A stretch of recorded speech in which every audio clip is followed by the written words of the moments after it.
Long before Iran became a name whispered in fear across newsrooms and war councils, it was spoken by the voice of God.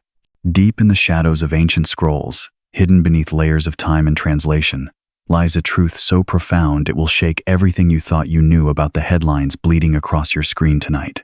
For what if I told you that the fire burning between Iran and Israel wasn't lit in the 20th century, but was prophesied in the sacred chambers of Babylon over 2,500 years ago?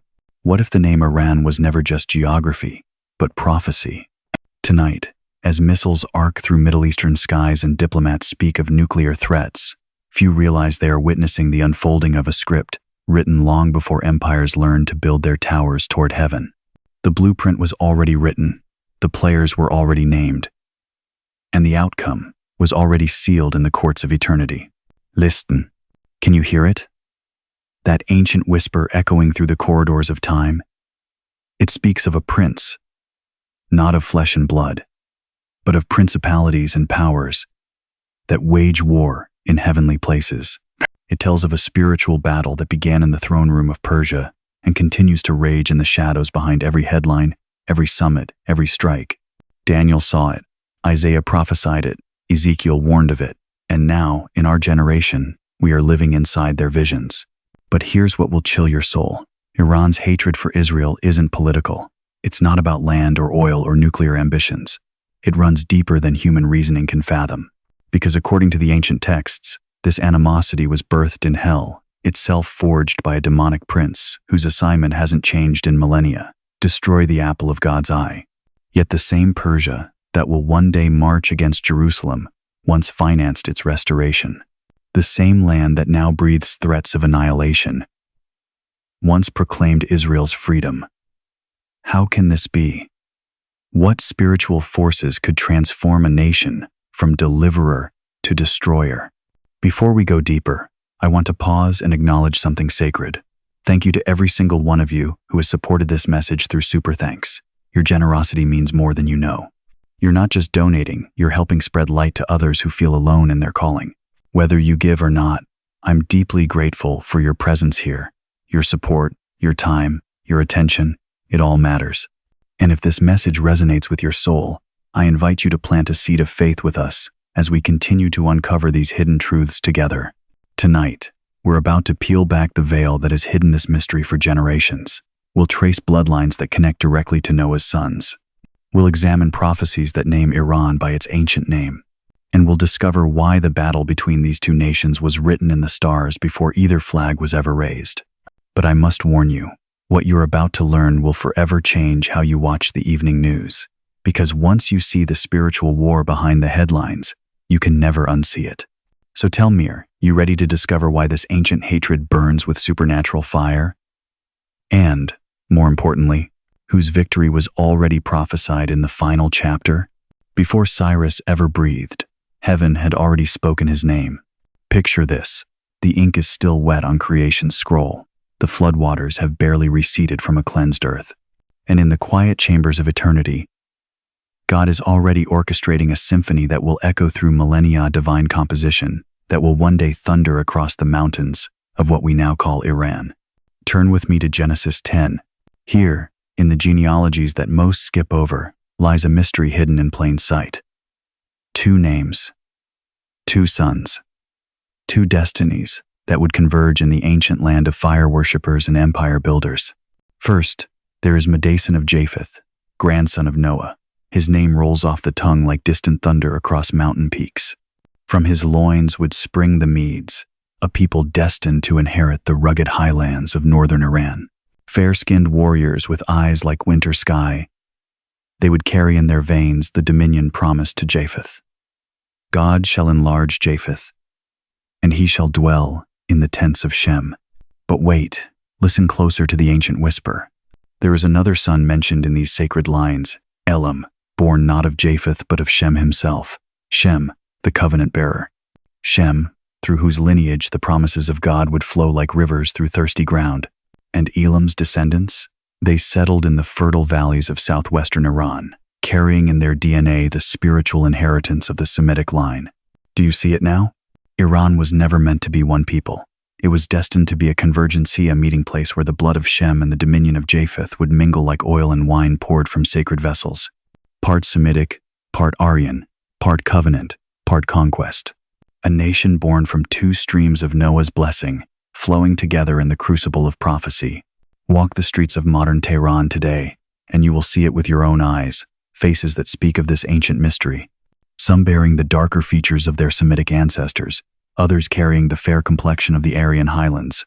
Iran is not a melting pot, it is a prophetic canvas painted with the brushstrokes of Genesis itself. But why? Why would God orchestrate such a convergence in this specific corner of his creation? Because Persia was never meant to be a footnote in Scripture. It was designed to be a stage. The ancient name, Iran itself, whispers this truth. Derived from Aryanatha, land of the Aryan Sit, speaks of the Japhetic tribes who swept down from the north, like eagles descending from mountain crags. Yet beneath their feet lay the bones of Elam's children, the Semitic blood that had sanctified this soil for generations before. Imagine, if you will, standing in the courts of ancient Susa, capital of the Elamite Empire, the air thick with incense and intrigue. Here, where Abraham once pursued the kings who had captured Lot, the very ground cried out with prophetic significance. This wasn't just geography, it was destiny, being carved in stone and sealed in blood. And when the Aryan tribes arrived, they didn't erase this Semitic foundation, they built upon it. Like master architects guided by an unseen hand, they created something unprecedented, an empire that would carry both the covenant sensitivity of Shem and the world-conquering spirit of Japheth. But here's what will shake you to your core. God wasn't creating this convergence by accident. He was preparing a vessel, a people who would understand both the language of heaven and the ambitions of earth. A nation that could serve as his instrument of judgment against Babylon, his tool of mercy toward Israel, and eventually in ways that would chill the soul, his final testing ground for the sons of Jacob. Listen to how the prophet Isaiah speaks of this mystery. I will raise up the Medes against them, not just any people, the Medes, the descendants of Madai, the fair-skinned children of Japheth's promise, now dwelling in the tents of Shem's inheritance. And when Cyrus the Great rose to power, was it mere coincidence that he carried both bloodlines in his veins? Was it accident that made him sensitive enough to hear God's voice when he whispered the decree of liberation for the Jews? Or was this the divine DNA at work, Shem's covenant heart beating within Japheth's imperial chest? What if your bloodline carried the covenant of Shem and the dominion of Japheth? Would you know which kingdom you belong to? This question haunts every page of Persian history, for in their very DNA lies a spiritual tension that has never been resolved. Are they children of the covenant, called to bless Israel? Or are they inheritors of dominion, destined to rule the earth? The answer, written in their blood and whispered in their dreams, would shape every decision their kings would make for the next 2.5 millennia. Even today, as Iran's leaders thunder against Israel from podiums draped in revolutionary banners, do they sense the ancient pull? Do they feel, somewhere in the depths of their Semitic souls, the call of their forefather Elam to honor the covenant? Or has the Aryan fire so consumed their hearts that only the promise of dominion remains? The tragedy and the mystery is that they are fighting against their own spiritual inheritance, for Iran was not created to destroy Israel. According to the ancient blueprints, it was fashioned to deliver her. But in the shadows of Semitic roots, an empire began to rise not by blood alone, but by prophecy. The stage was set, the players were positioned, and in the courts of heaven, the next movement of the divine symphony was about to begin. But what God would do through this convergence of bloodlines would shock even the angels, for he was about to take a pagan empire and use it to shame the kingdoms of the earth, showing that his mercy could flow through any vessel, his purposes achieved through any heart willing to hear his whisper. The boy who would become Cyrus was already being shaped in his mother's womb. Daniel was already receiving visions in Babylonian exile, and somewhere in the spiritual realm, the Prince of Persia was already stirring, sensing that his ancient dominion was about to be challenged by a power far greater than blood or empire or the clash of civilizations. For when God speaks a name before its time, earth and hell tremble at what must surely come to pass. His throne bore no menorah, yet his decree fulfilled the dreams of prophets. In the silence between heartbeats, In the space where eternity touches time, there exists a mystery so profound it defies human understanding. Picture this. A pagan king, born in the mountains of Persia, raised among fire, worshippers and idol makers, becomes the vessel through which the God of Abraham chooses to restore his holy city. His name? Cyrus the Great. His calling? Written in heaven before his mother ever conceived him. But here's what will astound you. 150 years before this Persian prince drew his first breath, the prophet Isaiah heard the voice of the almighty thunder across the corridors of time. Thus saith the Lord to his anointed, to Cyrus, whose right hand I have holden, to subdue nations before him. Anointed, the same word reserved for David, the same title given to the Messiah, yet spoken over a king who would never bow at Solomon's temple, never recite the Shema, never know the God who knew him by name. How does the mind grasp such sovereignty? How does the heart comprehend such mystery, that the creator of all would reach into a pagan palace and whisper destiny into the ear of a foreign king? The year was 539 BC. Babylon, that golden city of Nebuchadnezzar, that towering symbol of human pride, had become drunk on its own glory. For 70 years, it had held the children of Israel captive, forcing them to sing Zion's songs by strange waters while their harps hung silent on the willows. The temple lay in ruins, the priesthood scattered, the covenant seemed broken, but God had not forgotten his promise. In the pre-dawn darkness of that fateful night, as King Belshazzar feasted with his 1,000 nobles, drinking wine from the sacred vessels stolen from Jerusalem's temple, heaven itself stirred. The Medes and Persians had been gathering like storm clouds on the horizon, and at their head rode Cyrus, a man whose very name meant sun, though he knew not the light of the world. Then came the writing on the wall. Mene, Mene, Tekel, a parson. Numbered, weighed, divided. That very night, Belshazzar died. That very night, the greatest empire on earth fell without a battle cry. And that very night, prophecy moved from the realm of promise into the theater of history.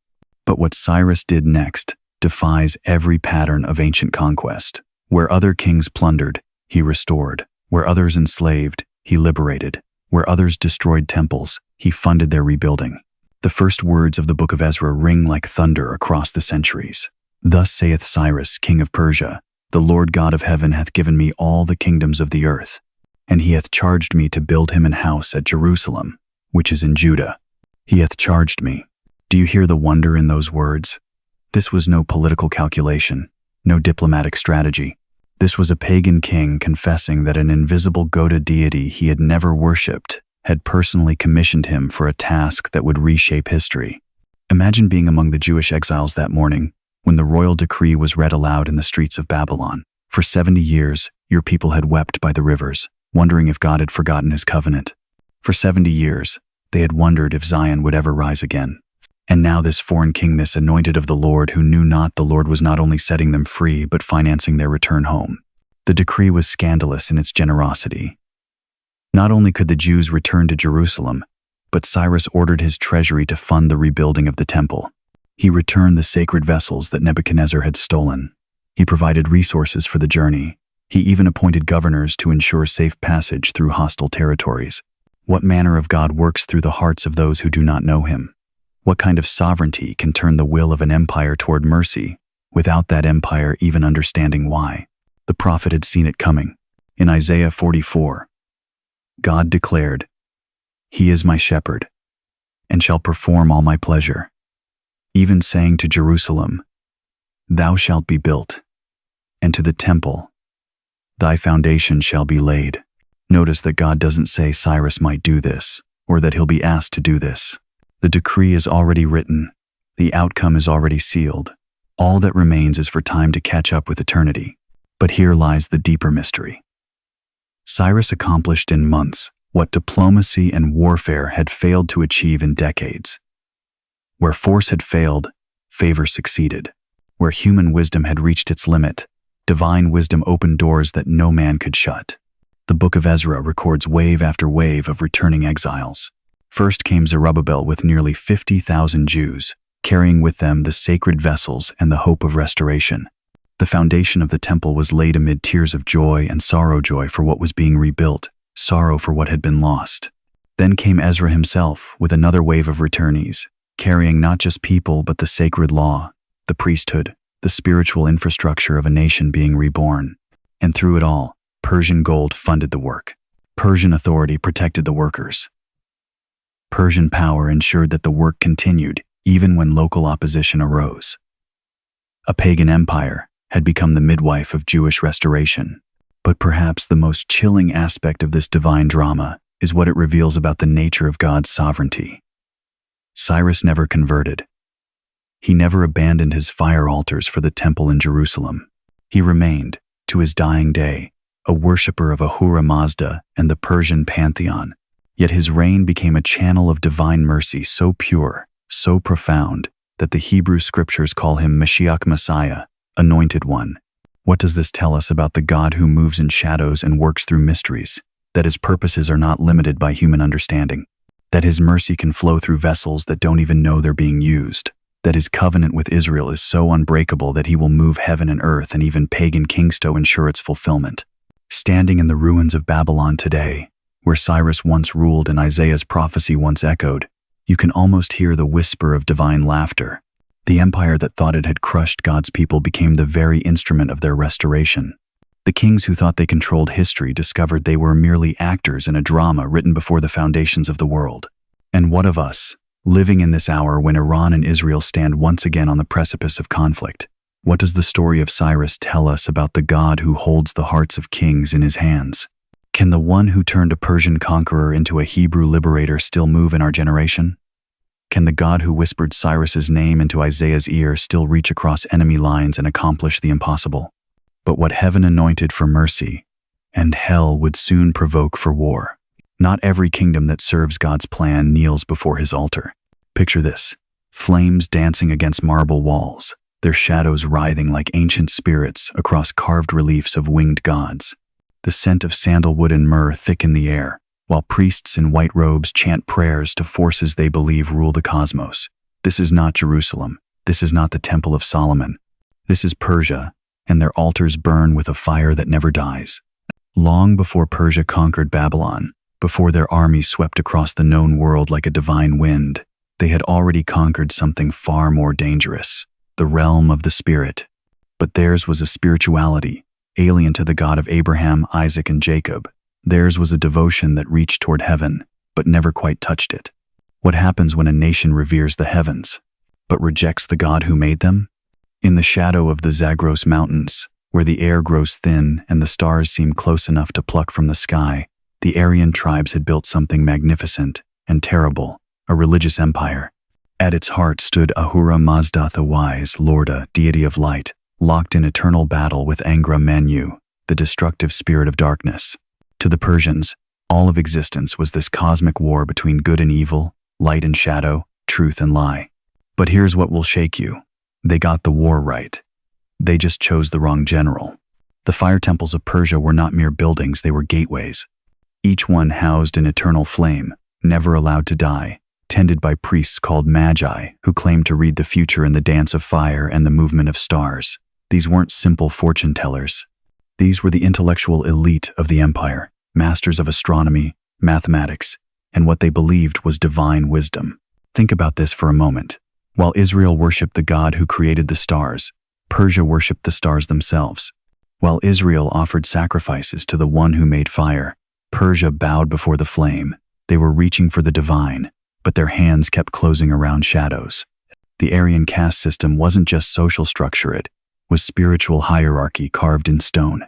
At the pinnacle stood the Brahmins, the priest class, who claimed to bridge earth and heaven. Below them marched the Kshatriyas, warrior nobles whose swords were consecrated to cosmic justice.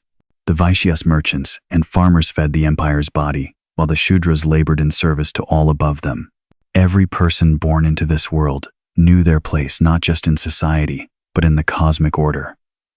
Your caste wasn't just your Jobit, was your spiritual destiny, determined by the gods before you drew breath. Can you imagine growing up in a world where your relationship with the divine was decided by your bloodline? Where the fire temples were open to some, but forever barred to others? Yet here's the mystery that should make your soul tremble. This pagan empire, with its fire altars and star worship, with its rigid castes and alien gods, became the very instrument God used to restore his people. How can this be? How can the Almighty work through altars he never commanded? Through priests he never called? Through a people who never knew his name? Listen closely. The Persian religious system was built on cosmic dualititernal conflict between light and darkness.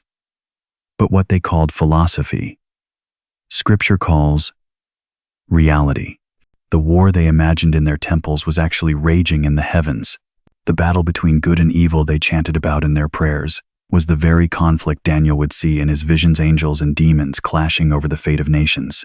Persia's priests studied the stars, believing they could read destiny and celestial movements. And in God's perfect irony, it would be Persian Magistar watchers, fire tenders, foreign priests who would follow a heavenly sign to kneel before the true light of the world in a Bethlehem stable. They were seeking divine truth in their observatories, and God led them straight to a manger. The Zoroastrian concept of cosmic judgment, of a final day when all souls would cross a bridge over an abyss, where the righteous would find paradise and the wicked would fall into eternal fire. Does this sound familiar?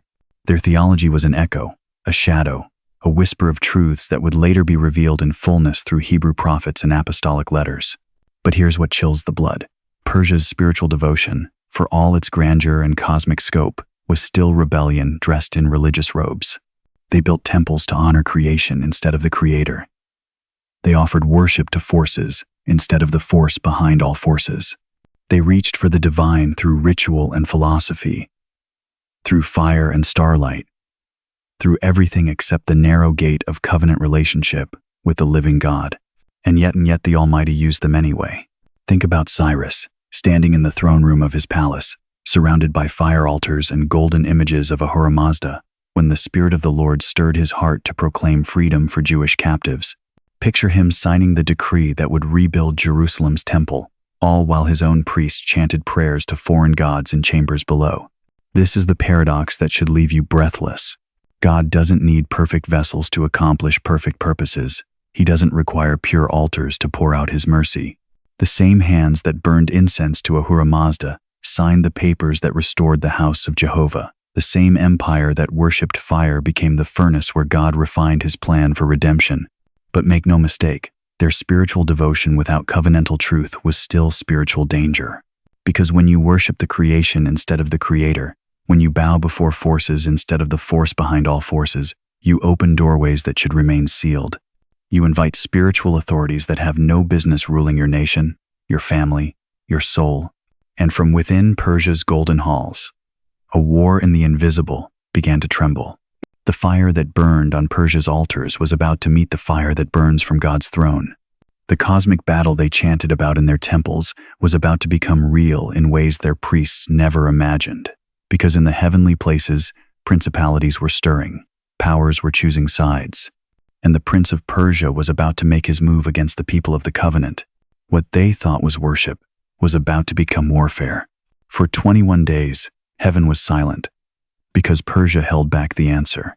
There are moments in Scripture when the veil between worlds grows thin, when the curtain of eternity parts just enough to reveal the cosmic war raging behind every earthly kingdom. What you're about to witness is one of those moments, a glimpse into a dimension where angels clash with demons over the destiny of nations, where the fate of Israel hangs in the balance of invisible battles fought in realms we cannot see. The year was 536 BC. Babylon had fallen. Cyrus the Great sat upon the throne of Persia, and the decree to rebuild Jerusalem had already echoed across the empire. Yet in the palace chambers of Susa, an aging prophet named Daniel was about to discover that some prayers trigger wars in heaven itself. For 3 weeks, Daniel had been fasting. No rich food passed his lips. No wine touched his tongue. No oil anointed his weathered skin. Why? Because a vision had been shown to him, a revelation so terrible, so magnificent, that it drove him to his knees in desperate intercession. He had seen kingdoms rise with fury. He had witnessed nations march with supernatural hatred, and something deep in his spirit knew that Israel would stand at the center of it all. Picture this: an old man, bent with age and burdened with prophecy, standing by the great river Tigris as the sun sets over ancient Mesopotamia. His hands are lifted toward heaven. His voice is hoarse from crying out to the God of Abraham, Isaac, and Jacob. But heaven is silent. Have you ever prayed for something so urgent, so desperate, that you wondered if God was even listening? Daniel knew that feeling. For 21 days, the silence stretched like a chasm between earth and eternity. 21 days of unanswered prayers, 21 days of spiritual wrestling, 21 days of wondering if the God who had saved him from lions' dens and fiery furnaces had somehow forgotten his faithful servant. But God had not forgotten. Heaven had not grown deaf. Something far more sinister was at work. On the 24th day of the first month, as Daniel stood by the waters of the Tigris, the air around him began to shimmer with otherworldly light. A figure appeared before him, not flesh and blood, but something far more terrible and beautiful.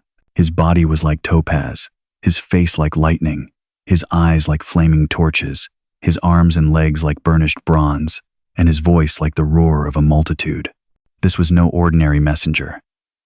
This was a warrior of heaven, clothed in linen, with a belt of pure gold, radiating the glory of the throne room of God himself.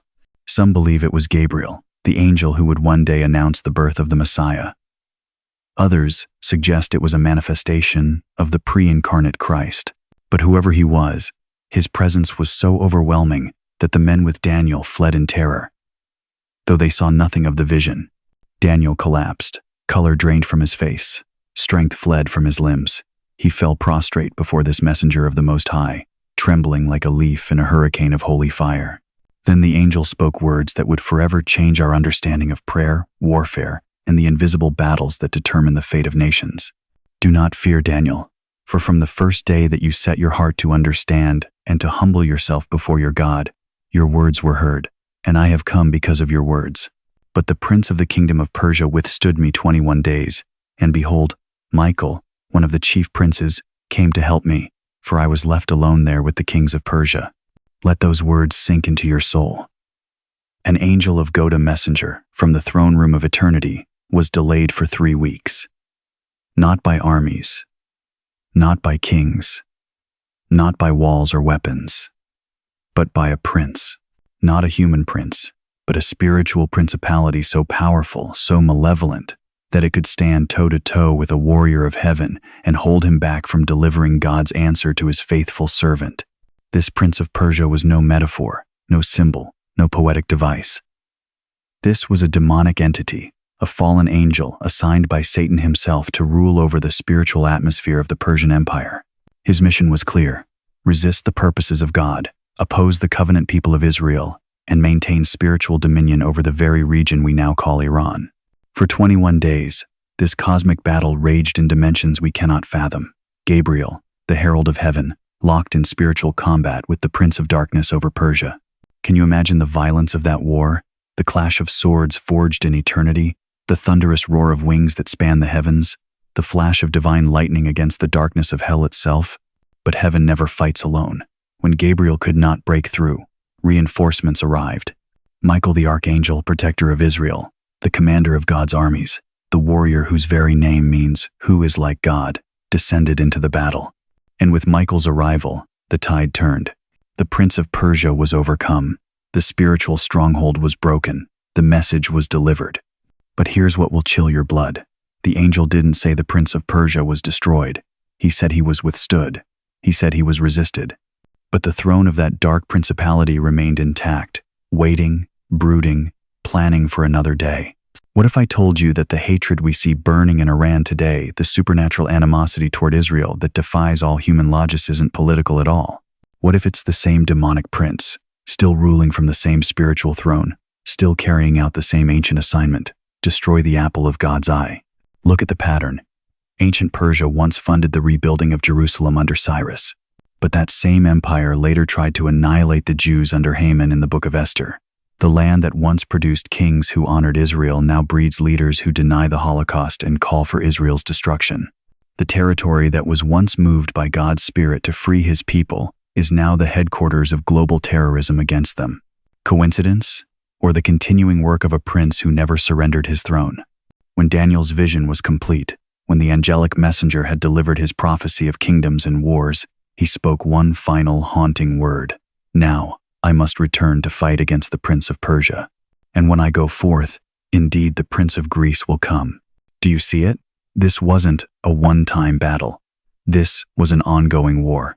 As each empire rose to power, Persia, Greece, Rome's spiritual princes took their posts, assigned by the enemy to corrupt, to control, and to turn nations against the purposes of God. And though the empires changed, the throne of that prince remained unshaken. The flags may be different now.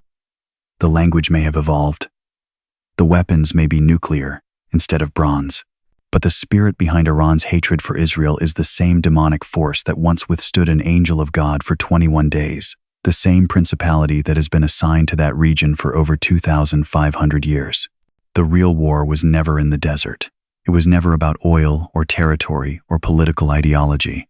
The real war that matters, the war that determines the destiny of nations, is being fought in the heavens above the Middle East, where Michael the archangel still stands guard over Israel, and where the prince of Persia still whispers his ancient hatred into the ears of men. And though Daniel's vision ended, the battle he glimpsed rages on. In the court of a Persian king, a Jewish orphan stood between genocide and destiny. Picture, if you will, the gleaming halls of Susath, winter palace of the most powerful empire the world had ever known. Golden pillars reached toward heaven like fingers grasping for divinity. Silk curtains whispered secrets in languages from 100 conquered nations.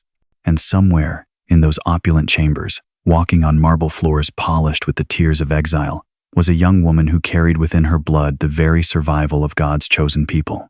Her name was Hadassah, but history would know her as Esther. She was beautiful, yes, but beauty was common in Persian harems. She was wise, but wisdom was expected of queens.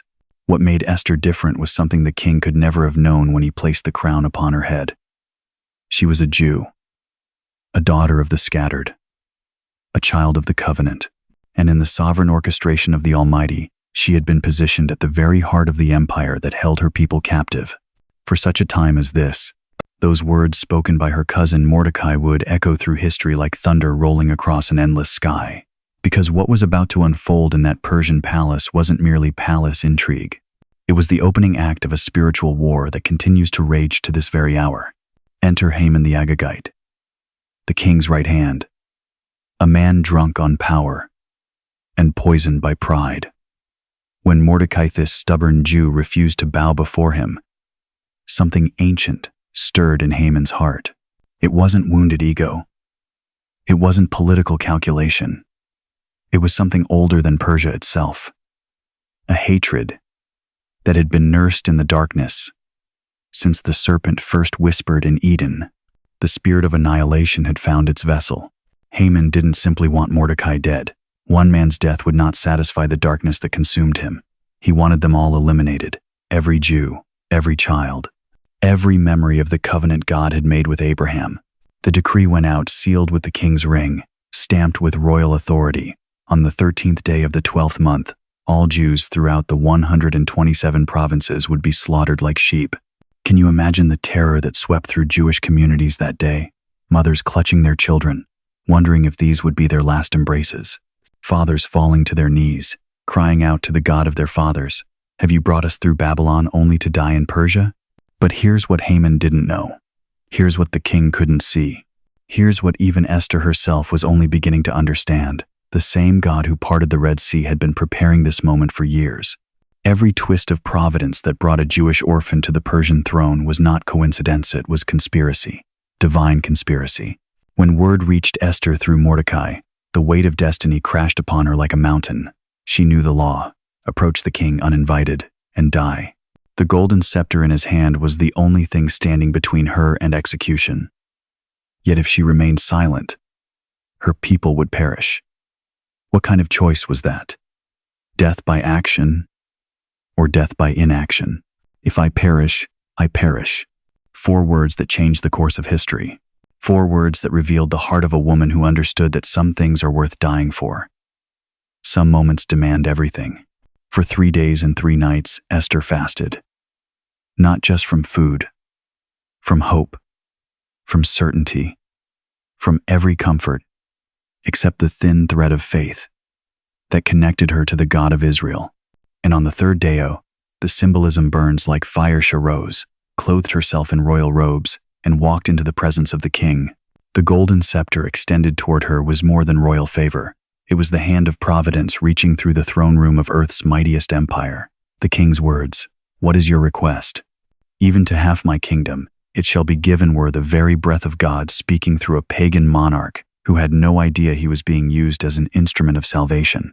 But Esther was wise. She didn't rush. She didn't panic. She invited the king and Haman to a banquet, then another, building tension like a master storyteller, allowing destiny to ripen until the moment was perfect for revelation. And when that moment came, when the wine had been poured and the king had again promised to grant her request, Esther peeled back the veil. "If I have found favor in your sight, O king, let my life be given me at my petition, and my people at my request. For we have been sold, I and my people, to be destroyed." The shock that rippled through that banquet hall was the same shock that rocks heaven when truth confronts deception. The king's fury at discovering Haman's plot wasn't just royal anger, it was divine wrath channeled through an earthly throne. And the gallows that Haman had built for Mordecai became his own place of execution, 75 feet high, visible from every corner of Susa, a monument to the truth that those who dig pits for the righteous fall into them themselves. The hunter became the hunted. The destroyer was destroyed. But here's the revelation that should make your soul tremble. Haman's death didn't end the story. His body swung from those gallows, yes, but the spirit that animated him, the ancient hatred, the demonic assignment against Israel, it didn't die with him.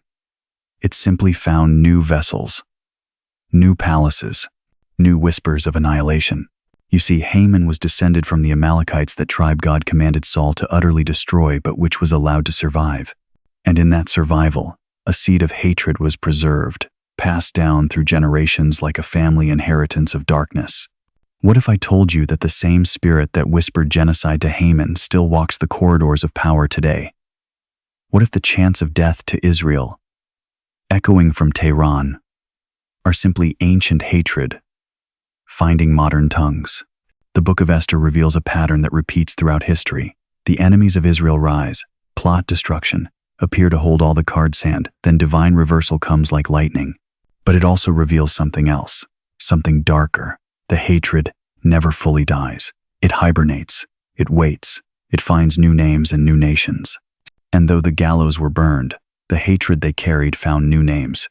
The Feast of Purim that Jews celebrate to this day isn't just remembrance of ancient deliverance. It's a reminder that the war continues, that Esther's courage is still needed, that in every generation, God positions his people in places of influence not for comfort, but for such a time as this.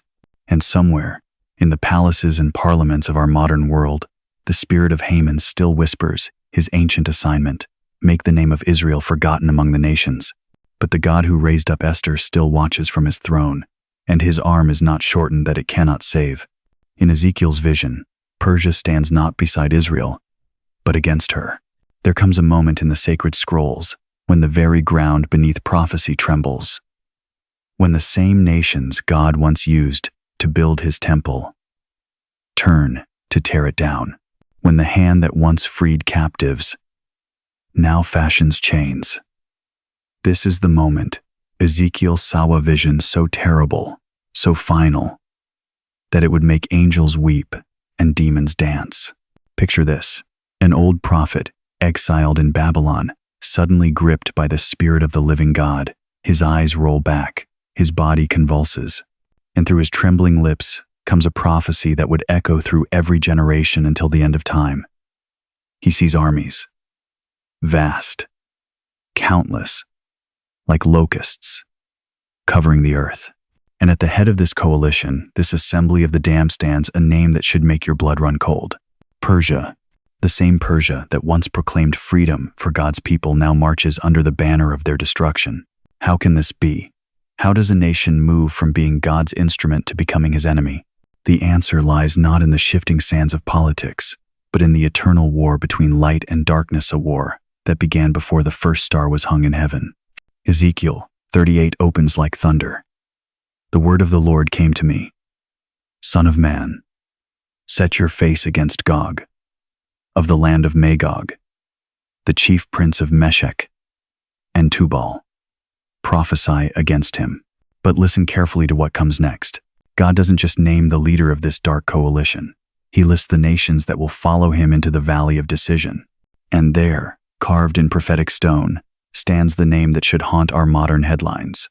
Persia, Cush, and Put will be with them. Persia, modern-day Iran. The same soil that once nurtured Cyrus the Great now breeds leaders who call for Israel's annihilation. The same mountains that echoed with decrees of restoration now rumble with threats of war. This isn't coincidence. This is prophecy unfolding in real time. But here's what chills the soul. Ezekiel didn't just see this coalition forming. He saw their motivation. You will say, "I will invade a land of unwalled villages. I will attack a peaceful and unsuspecting people, all of them living without walls and without gates and bars." They see Israel's prosperity. They see her peace, and it fills them not with joy, but with murderous envy. Can you see it? The ancient hatred that began with Cain and Abel, that burned through Haman's heart, that whispered through Hitler's madness, it rises again. But this time, it comes clothed in religious rhetoric and nuclear ambitions. This time, it speaks Farsi and builds missiles while the world watches in uncomfortable silence. Ezekiel continues, "I will plunder and loot and turn my hand against the resettled ruins and the people gathered from the nations, rich in livestock and goods, living at the center of the land." The target isn't just Israel's land, it's her prosperity, her blessing, her very existence. Because Israel's success is a living testimony that God keeps his promises, and nothing enrages hell more than the proof of heaven's faithfulness. But then comes the thunder of divine response. God's voice erupts through the prophet like a volcano. "In that day, when Gog attacks the land of Israel, my hot anger will be aroused," declares the sovereign Lord. The same God who once raised up Persia to free his people will now raise his hand to judge Persia when she comes to destroy them. "I will execute judgment on him with plague and bloodshed. I will pour down torrents of rain, hailstones, and burning sulfur on him and on his troops and on the many nations with him." This isn't human warfare. This is divine intervention. When Iran and her allies finally move against Israel, they won't be fighting the IDF. They'll be fighting the armies of heaven. The prophet sees it all. Earthquakes that shake the foundations of the earth, fire that falls from the sky, confusion that turns ally against ally.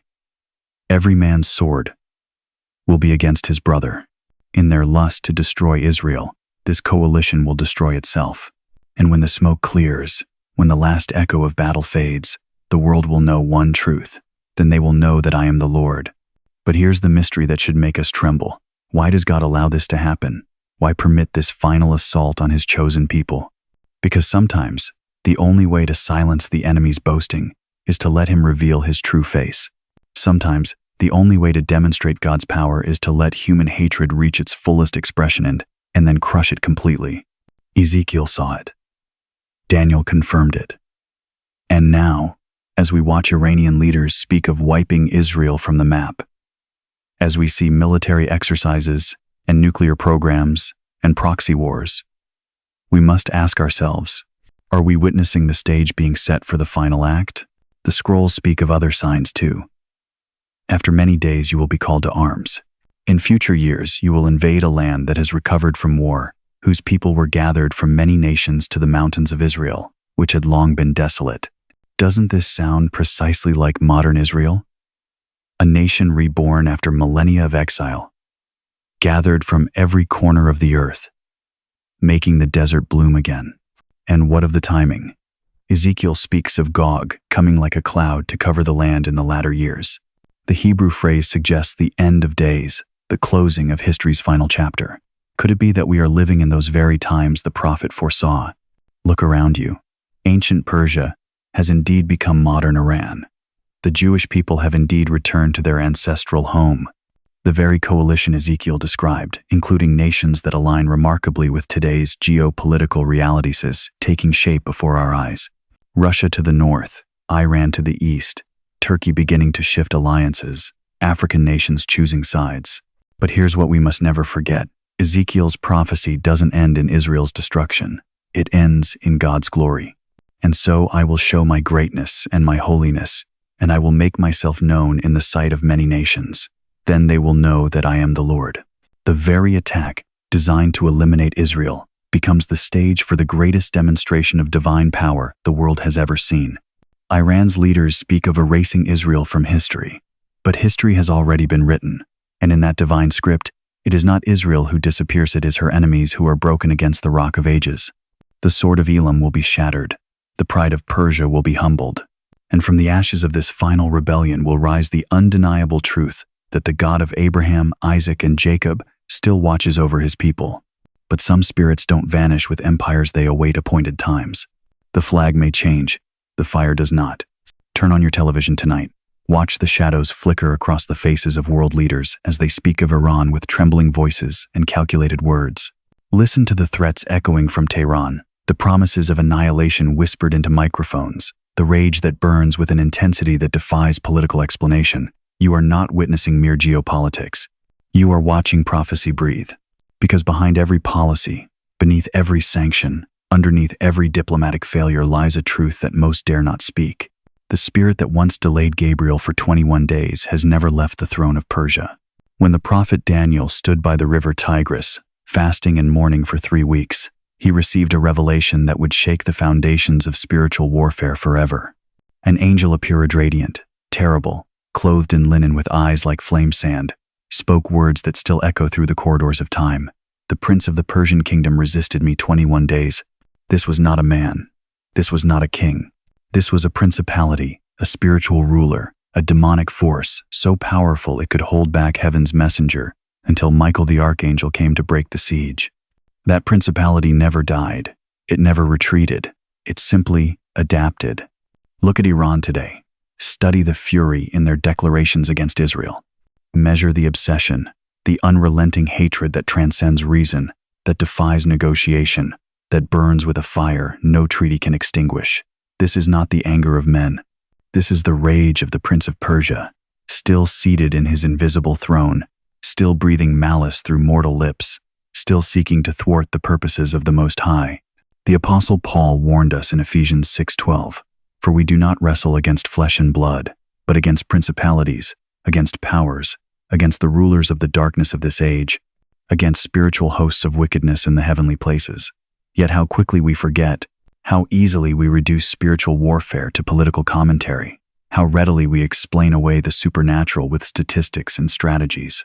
But what if the hatred burning in Iranian leadership is not rooted in ideology but in demonology? What if the threats against Israel are not merely geopolitical but prophetic? What if we are watching the same spirit that once resisted Gabriel now moving through parliament halls and military councils, whispering the same ancient lie, Israel must be destroyed? Consider this. Iran possesses vast oil reserves, sprawling territories, rich cultural heritage, and educated populations. They could prosper in peace, trade with prosperity, build monuments to their ancient glory. Yet instead, they pour billions into proxies and weapons, into organizations whose singular obsession is the elimination of a nation smaller than New Jersey. Why? What rational explanation exists for such fixation except this? They are not acting rationally. They are acting under spiritual influence. The regime in Tehran does not merely govern a nation, it hosts a principality. The leaders who speak of wiping Israel from the map are not just politicians, they are mouthpieces for an ancient hatred that predates Islam, predates Christianity, predates even the Persian Empire itself. This is the same demonic rage that sought to prevent Daniel's prayers from reaching heaven, the same spiritual fury that has opposed God's chosen people since the promise was first spoken to Abraham. Watch the pattern. Every empire that has harbored this spirit has ultimately fallen. Babylon fell, Assyria fell, the Persian Empire fell, Rome fell, the Ottoman Empire fell. Yet the spirit moves on, seeking new hosts, new thrones, new voices through which to speak its ancient curse. But here lies the mystery that should both terrify and encourage every believer. If the Prince of Persia still rules, then Michael still fights. If demonic principalities still wage war against Israel, then angelic armies still stand guard. The same spiritual battle that raged in Daniel's time continues to rage today, invisible to human eyes but decisive for human destiny. This is why Iran's hatred of Israel cannot be resolved through diplomacy. You cannot negotiate with a demon. You cannot make treaties with principalities. You cannot sanction spiritual wickedness or embargo demonic rage. The conflict will continue until the Prince of Peace returns to settle it forever. Have we forgotten that some principalities rule through policy and pulpits alike? That they whisper through both presidents and preachers? That they move through religious rhetoric as easily as political propaganda? The Prince of Persia does not limit himself to secular channels. She infiltrates sacred ones as well, turning mosques into recruitment centers, prayers into curses, and worship into warfare. Yet even as darkness gathers, even as ancient hatreds resurface, even as the Prince of Persia flexes his influence through modern Iran, we must remember this. Daniel's story did not end with resistance. It ended with revelation. The angel was delayed, but not defeated. The message was hindered, but not halted. And Michael came. Michael fought. Michael prevailed. The same Michael who broke through the spiritual blockade over ancient Persia still guards the borders of modern Israel. The same God who sent Gabriel with a message for Daniel still sends his messengers today. The same power that revealed the future to a prophet by a river still reveals his plans to those who seek his face with fasting and prayer. So when you watch tonight's news and see Iran's latest threat against Israel, remember, you are not merely observing current events. You are witnessing the continuation of Daniel chapter 10. You are watching principalities clash in heavenly places while mortals play out their assigned roles on Earth's stage. The flag may change from Persian to Islamic, from monarchy to theocracy, from Pahlavi to Khomeini. But the fire that burns behind those eyes, the rage that speaks through those lips, the hatred that drives those policies, that fire was lit long before Tehran existed. It burns with the breath of the Prince of Persia, and it will not be extinguished by earthly means. Yet even in darkness, the scrolls whispered redemption. Opening image. Cyrus was only a shadow. The real deliverer is still to come. Stand with me for a moment in the throne room of eternity, where the scrolls of time are kept, and listen to a whisper that has echoed across 25 centuries. Long before Cyrus the Great ever drew breath, long before his name was carved into the monuments of Persepolis, the voice of the Almighty had already spoken it into the sacred darkness. Thus says the Lord to his anointed, to Cyrus. Anointed. That word should stop your heart. In all of Scripture, it was reserved for priests, for kings of Israel, for David's line, for the Messiah himself. Yet here, blazing from the lips of Isaiah, it falls upon a pagan king who would not be born for another century. What kind of God anoints the uncircumcised?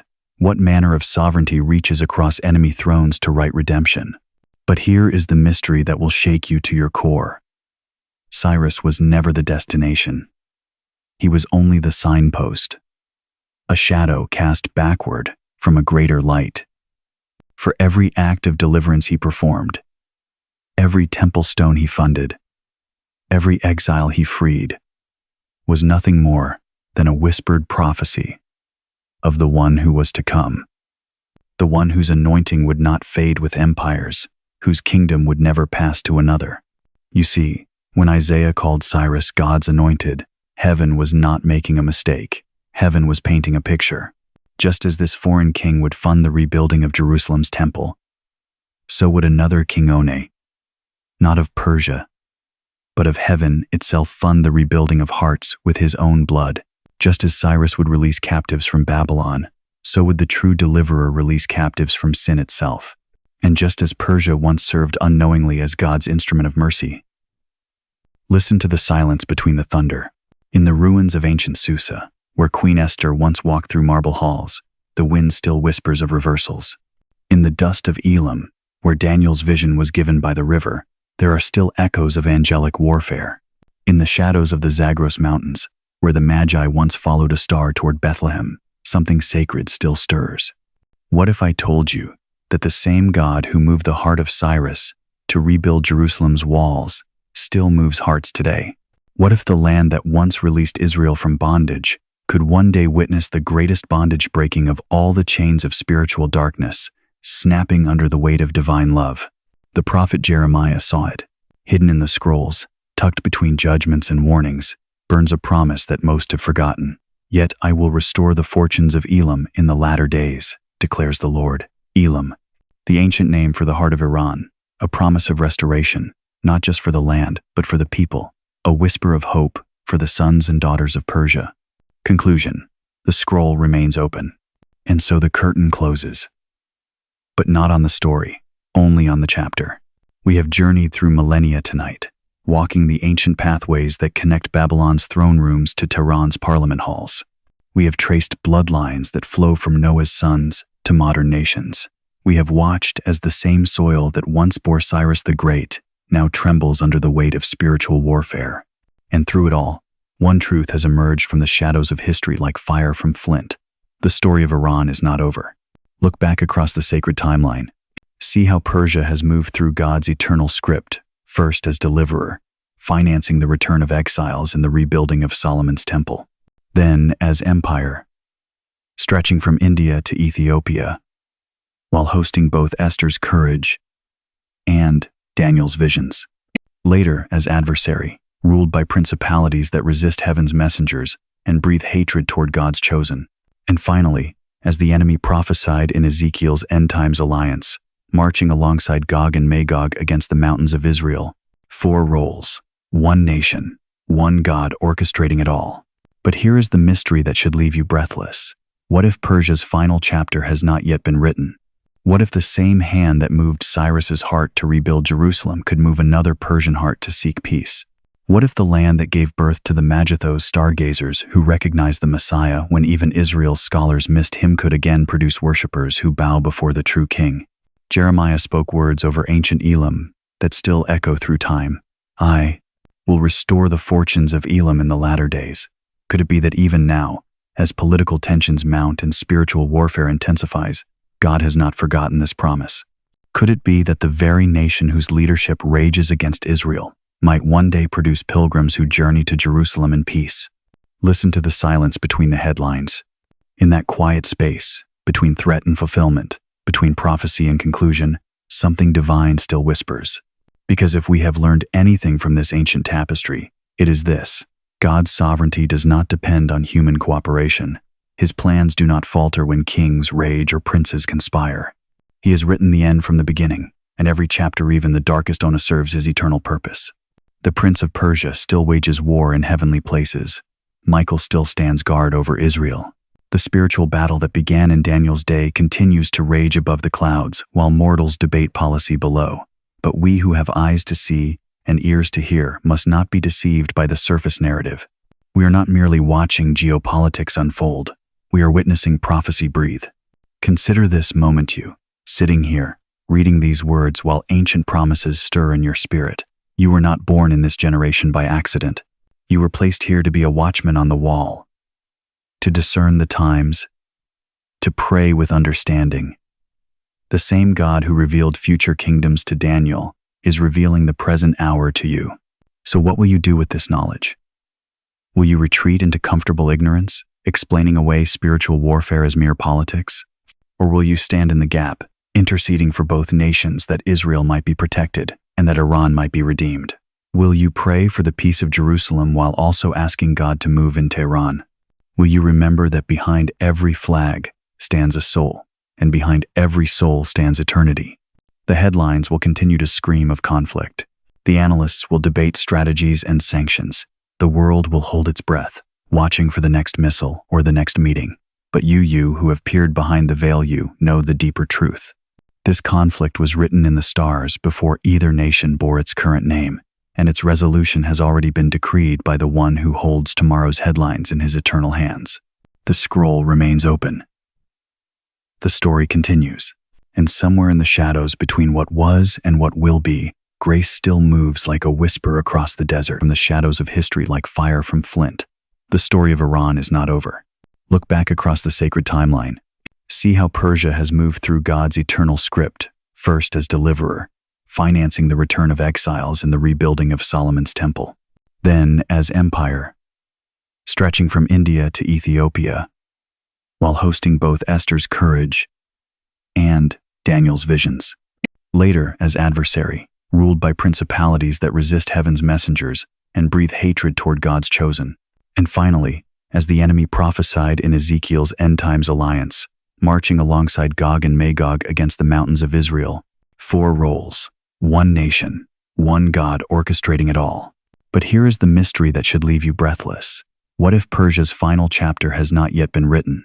What if the same hand that moved Cyrus's heart to rebuild Jerusalem could move another Persian heart to seek peace? What if the land that gave birth to the Magithos stargazers who recognized the Messiah when even Israel's scholars missed him could again produce worshippers who bow before the true king? Jeremiah spoke words over ancient Elam that still echo through time.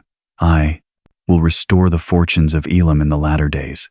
Could it be that even now, as political tensions mount and spiritual warfare intensifies, God has not forgotten this promise?